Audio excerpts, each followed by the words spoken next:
Hey everybody, I'm John the Other. And this sideways talking individual that you see in front of you right now is Dr. Lori Haskel. She is the, quote, trauma expert provided by the Globe and Mail in their recent article called Unfounded, in which they detail the classifying by police as unfounded, numerous, false, and mistaken reports of sexual assault. People should not be interviewed in any kind of depth to give a statement following a traumatic event. They need at least 2 nights' sleep to consolidate memory. And Dr. Lori Haskel is a fraud, a liar, and a charlatan. Obviously. Dr.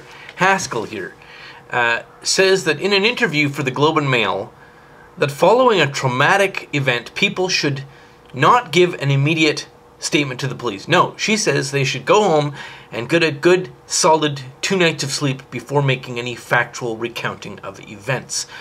So your memory can consolidate, she says.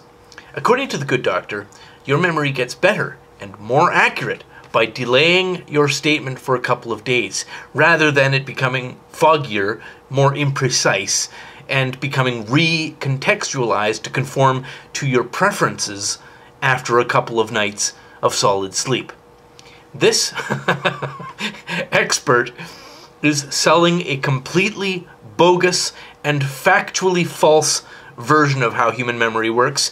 Not just selling it to the consumers of the Globe and Mail, she's selling it to the Canadian courts. Dr. Lori Haskel is, by the way, a fraudster, in case I hadn't mentioned that. See if you can guess which Canadian university she teaches at. Don't look it up. Just take a guess in the comments below. It starts with a T. So, of course, it can be asked key pieces of information. But before asking someone detailed questions, they really need to sleep. This could revolutionize police work all over the world.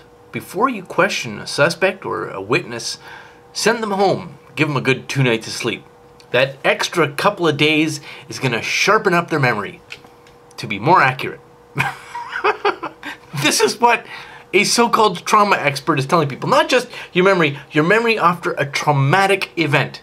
Yeah, that's going to get more sharp, more clear after a couple of days of, framing it against your preferences. I'm actually shocked that the Globe and Mail ran this not as a satire. I checked the publication date. April 2nd, not April 1st. Let's see what else this expert on trauma and memory has to say. These are the things that people have been doing for decades. I'm going to interrupt right here. She says decades, and she's talking about police investigations looking for holes in the story. And you can tell that she's making it up as she goes along, doesn't know what she's talking about, because she says decades. If she had maybe 5 seconds to think about it before saying that, she'd say this is what people have been doing for centuries, or maybe millennia. I'm sure that soldiers in the Roman legions occasionally had to do some version of police work, and they looked for holes in the story too. Police didn't just start doing investigations 20 or 30 years ago, and before that they, cut open a ferret and divined the crime from its intestines. That's why she's making it up. She says decades because she hasn't thought through her lie yet. But let's continue. Doing for decades. Police are trained to look for gaps. They're looking for usually chronology, but this is an experience that is encoded differently. This is an experience that is encoded differently.